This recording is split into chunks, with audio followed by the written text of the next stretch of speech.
Shalom, all praise to the Most High, Yahweh, Ba'ashem, Yahushai, Ba'ashem, Kodash, and double honor to the apostles of GMS, and to the bishops, the elders, and all the sincere brethren that labor in the truth, and all the sincere brethren and sisters that listen to the truth. And I pray this may be another edifying lesson to the flocks. And wherever the Most High want through this message, let it be heard. And before I begin the lesson, I will introduce the true name of the Father, which is Yahweh, and the name means He exists. And the true name of the Son is Yahweh Shah HaMashiach, which means the Redeemer or the Deliverer. And so they come into redeem His people, which is the nation of Israel. And in today's age, you would identify them as the so-called Negroes, so-called Latinos, and the so-called Native Americans, which scattered in all four corners of the world. It looks like the other nations and also practice the custom of the other nations. And with that, that'll be for the introduction. However, the title of the lesson for today is basically A Nation of Fierce Countenance. And we're going to see that in Deuteronomy 28 verse 50. Because, Esau has really no mercy on our people ever since he put us under his, ever since we've been under his submissions. Like naturally, when you have somebody in captivity, you would have mercy for certain age group of population. If they're young, you have mercy on them. If they're old, you have mercy on them, because what can they do? Those two populations are defensive. But Esau did not give it them. Whether they were young or old, he treated all of his slaves equally. So that's one time Esau is right about equality. That's one time Esau treat everybody equally when it comes to wickedness. So we're gonna find that in Deuteronomy 28 verse 50, and it says so Deuteronomy 20:50. So a nation of fierce countenance, which shall not regard the person of old, nor show favor to the young. So basically, that's, like I said, that's the title of the lesson. A nation of fierce countenance. Who's that nation of that fierce countenance, or like a heartless? That's the nation of Esau Edom, the number one wicked nation on the planet, who has no mercy, especially on our people. Naturally, Esau doesn't give a damn about anybody, but the one person that Esau owed like an ultimate grudge is the nation of Israel. Ever since he was supplanted by Jacob when he first gave up his birthright, then we got all the blessings. He carried that hatred till the end of time, basically. And right now we're reaching the final stage of the hatred that Esau had for our people. So I'm going to read it again. A nation, Deuteronomy 28 and 50, a nation of fierce countenance. Basically, like a very heartless nations, which shall not regard the person of the old. So basically, it's not going to show any respect or pity or towards somebody that's old, or show no favor to the young. So basically, he has no pity. The same way he treat the old person, the same way he treat the young person. Because, from time to time, I watch clips of elderly. Like I think last week I was watching a picture of like old Jake's elderly Jake in slavery, man. You see him and his wife. You looking at that guy, man. You can tell that guy just worked his entire life from the time he was born, from the youth all the way to whatever age it is right now. Could be I don't know. He probably could be like he looks good for his age. Most likely, he looks like somebody around 80, 90. But I know, when it comes to hardcore slavery, man, when you slave all your life, those people get older quick because they're stressing out. Their body's stressed. So basically, Esau did not show any mercy on our elderly and our young ones. And the next one I'm gonna read is basically, that was all part of those curses. We disobeyed the Heavenly Father Yahweh. Because of that, He gave us punishment. One of the punishment he put like our enemies above us, and primarily Esau Edom, and Esau was not gonna show us any favor. So Isaiah 47 and let me see, the next one is gonna be Isaiah 47 and 6. Isaiah 47 and 6, and it says, I'm gonna read that in the NLT, and Isaiah 47 and 6 says, for I was angry with my chosen people. So basically, the Heavenly Father was angry with His chosen people. Who is the Heavenly Father chosen people? That's the nation of Israel. But who is the nation of Israel? Because the world, when you say Israel, they're not looking at us so-called Negroes or so-called Latinos and or so-called Native Americans. They're looking at those people that live in the land of Israel right now. Those small hat, the people that wear all dark clothes, all those wet, nasty hair, stuff like that. Always doing those retarded things. Whenever they see people that doesn't look like them, always being wicked, doing all sort of wickedness over there. So that's the people they looking at, man. They're not looking at us Negroes, man. They be like, psh, you Negroes, psh, you Latinos, you Native Americans are the real Israelite. They're not looking at us like that, man. So basically, for I was angry with my chosen people. So the Lord chosen people is the nation of Israel, so-called Negroes, so-called Latinos, so-called Native Americans. That's how you would identify us in today's age, and punish them by letting them fall into your hands. So basically, the Most High punish us. He let us fall into our enemies, basically, hands. But you, Babylon, showed them no mercy. But the Babylonians show us no mercy. Who is the Babylonian? It's talking like the Edomites. That was the Babylonian at that time. Or a modern day Babylonian is basically the nation of Esau, which is a so-called white man. He showed us no mercy. Even though our punishment reaches and Esau did not give it them, he was like, you know what? F that. I'm going to still punish you guys. You oppress even the elderly. Isn't the elders are getting oppressed? Prime example. Go to any train stations or bus stations, any sort of airport, airplane, any place like you see that there's transportation. Who do you see work there? It's always like an older Israelite from the southern kingdom. Could be Judah, Benjamin, Levi. If you go on the constructions, who do you see? Northern kingdom. Any low-level jobs, all you see is Jakes that's doing it. What is a cab driver, a bus driver, is always a nation of Israel. Our people is the only nations that's never rest. You might see a sprinkle of other heathens, but the primarily people that's working there is a nation of Israel. Go to any grocery store, any supermarket, man. Who's working there? Always a Jake that's on the low-level jobs, and they always on the elderly. Even on my plantation, I got an elderly Jake that's working there, and he's already retired, and he's doing like a job that is very dangerous, like working with trouble kids, man, the kids that commit violent crimes. And I'm looking at him, I'm like, why is he working there?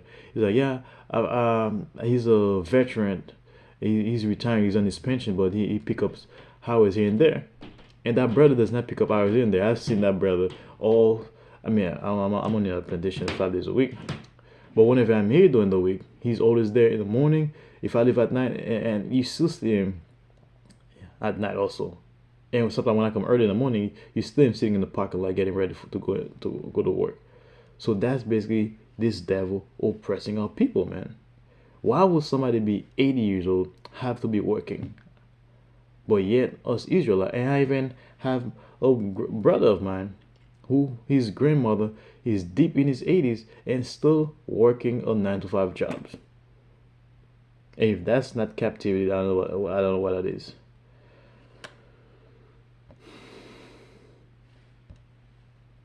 And the next one is Hosea 13 and 16. That's basically the northern kingdom right there. Hosea 13 and 16. No, not 8, 13. Hosea 13 and 16. That was when the northern kingdom disobeyed the Heavenly Father, so the Heavenly Father also punished them also. It says, the people of Samaria must bear the, Hosea 13 and 16. It says, the people of Samaria must bear the consequences of their guilt because they rebel against the Heavenly Father. So basically that was the northern kingdom basically. So if you're reading the book of when I start from 28 verse 50, that was more like the southern kingdom, but this part is basically the northern kingdom. So basically, so why was the Most High punishing the people of Samaria, which is the northern kingdom? Because they were worshiping false idols. They were doing everything that the Most High told them not to do. Yeah, I'll do like a lesson on that chapter, Hosea 13, in the near future. So because the people of Samaria must bear the consequence because of the rebellious way, they must against the Heavenly Father, so they must bear the consequence because they rebelled against the Heavenly Father Yahweh. They will be killed by an invading army. So basically, they were killed by an invading army. Their little ones dashed to death against the ground. the pregnant women ripped open by swords. So basically, the little one were dashed on the ground, and the pregnant women were dashed or ripped by swords. You get the kids, the little babies, the little ones dashed on the stone to death on the ground. Like it's like take a baby, slam on the ground. That's what happened in there. And pregnant women were ripped open by the sword, which means they take the pregnant woman's stomach and rip it open. That's what happened. Luke 19 and 44.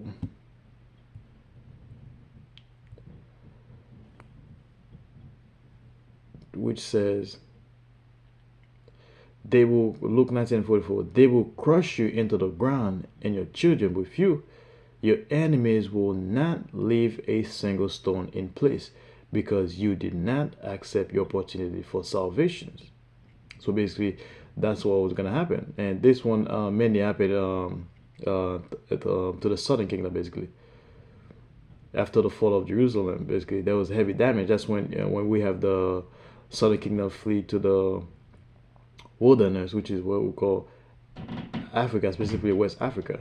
So there was a lot of judgment that occurred during that time, man. So they would crush you into the ground. So basically, our enemies crushed into the ground. Who was our enemies at that time? It was the Romans, and your children with you.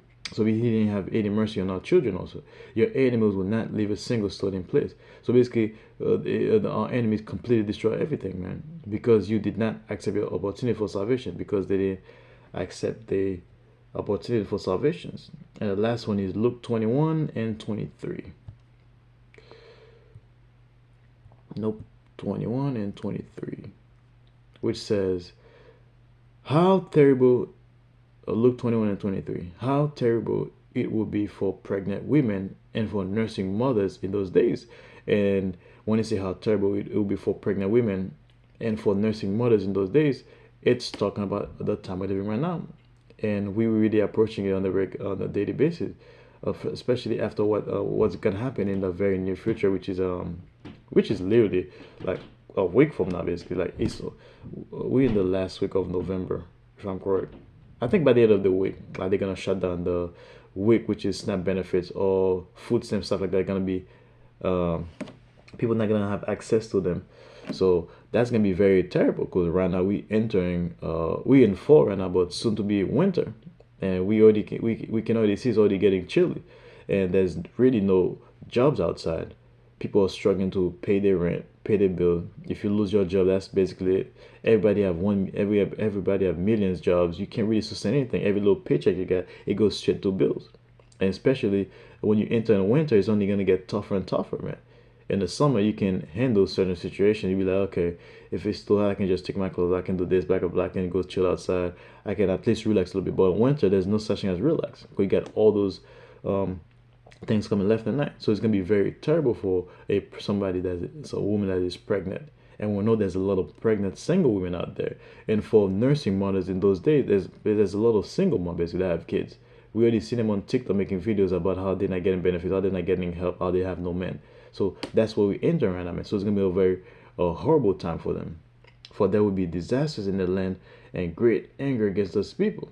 So there's gonna be straight disasters. Like every day we wake up, we see disasters happen on a daily basis. They would be killed by the sword or sent away as captive to all the nations of the world. And they were sinning.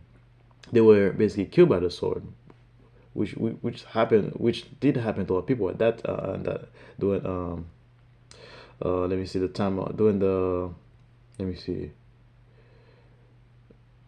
do well in this time I should say we were and also sent away captive to all the nations, and we were gonna send away captive to all nations, which is where we are right now, because we the nation of Israel, we are scattered on all four corners of the world. And I live in Babylon the Great, so primarily the language I'm speaking is English. And if you got Israel that's in England, you're gonna speak England. If it's Spanish, it's gonna be speak Spanish, Portuguese, Portuguese, whatever we are, whatever the land that the Most High scatter us, that's the language we're gonna speak.